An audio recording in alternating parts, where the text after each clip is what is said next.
สบายดีสบายดีและสวัสดีจ้ะพี่น้องสวัสดีFCเบิร์ดทุกคนเนาะ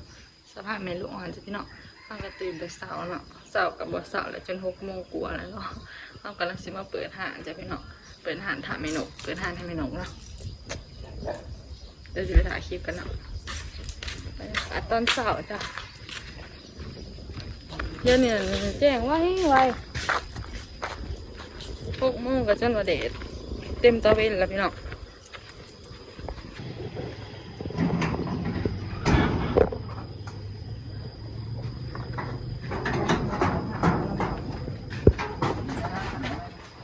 น่าสิ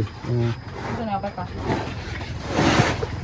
มันนักน้องพี่น้องจะเป็นอย่างบ่ได้บ่วิเข้าที่ทั้งที่ติดกันเท่านั้นเอามาผูกกันผ้านี่ก็เจ้า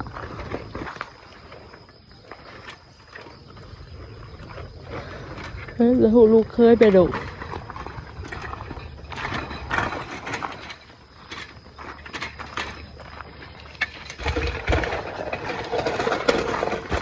ที่ไกลแท้เดี๋ยวผ่าเลยเดี๋ยวผ่าก่อน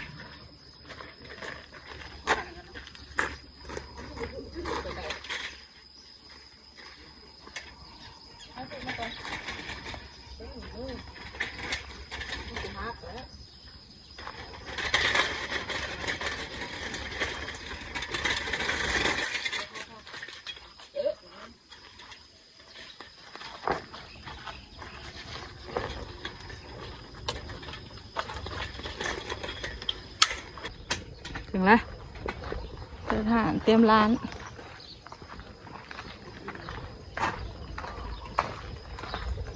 เดี๋ยวจะมาเปิดหน้าอันนี้ต่ออันนี้หันหน้า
ปิ่งจามเนาะน้องจามหัวใจเนาะสนิทมาหาสื่อแหกมาตอนเช้าปิ่งจามหัวใจสนิทมาแหกมาตอนเช้าจะพี่น้องเขามาว่าจะโดนละห้องต่อทางใดเด้ฮะน้ำก็เสียพอขึ้นหน้าแล้วสบายดีเลยสวัสดีจ้ะพี่น้องสบายดีFCเปิดทุกคนเนาะเรากำลังสิไปตลาดนัดในหมู่บ้านพาพี่น้องไปเบิ่งหานเมนูขายของอยู่ในตลาดนาวิตาก็พอนาวิตาอยู่นอนเรากำลังสิไปหรอเดี๋ยวพาพี่น้องFCไปเบิ่งเนาะบรรยากาศอยู่ในตลาดหมู่บ้านเซาแคท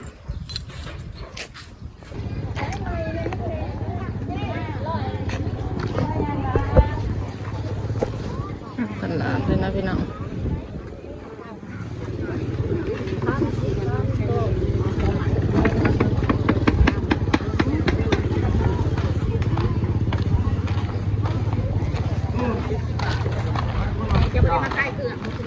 ขายแล้วขายอยู่หลง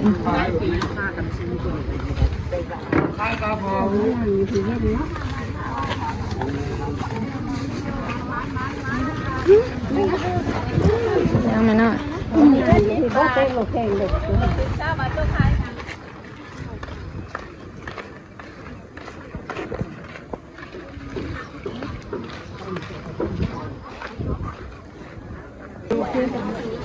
พี่น้องมีอาหารเมนูขายดีผิ่งจามหัวใจเนาะตอนแรกผิ่งเจ้ามาอยากทานอาหารก็หลายลูกค้าก็หลาย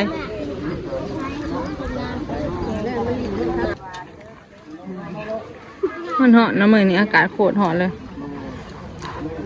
น้ำเด้ออากาศร้อนที่น้ำเย็นๆเด้อจามก็มีปิ้งไก่ลาดก็มีเด้อเอาเวมาต้มไว้ใช่แล้วก็จีเด้อ บักนัดก็มีกับเจ้านี่ไม่นางหน่อยกับบักนัดก็มีรวยหอมๆหวานๆเนี่ย เมื่อทำนี่ไปเบิดก็ได้บักนัดกับเช้าขายก็ได้บกเมนูเป็นอะไรขายดีบ่เนาะมาเด้อปิ่งไก่ลาดเด้อจะเบิดเลยสินงัวละขายดี